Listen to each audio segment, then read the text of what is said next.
the reason why I'm telling you this story, kay usahay, ang atong ginaampo sa tong lives, Lord, mo niya akong gusto, mo niya ang para sa ako Sige kagampo, siya sa lang po naabot. Sabi na ko, Lord, mao na to siya.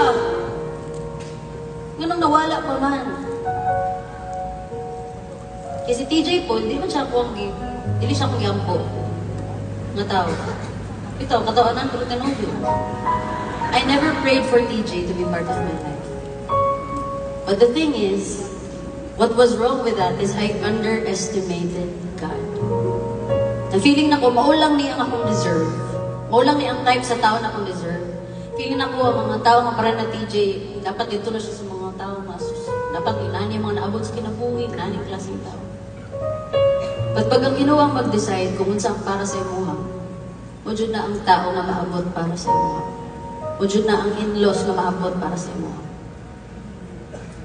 And so, even though may mga tao nga ginatanggal sa atong lives, and sometimes sakit kayo,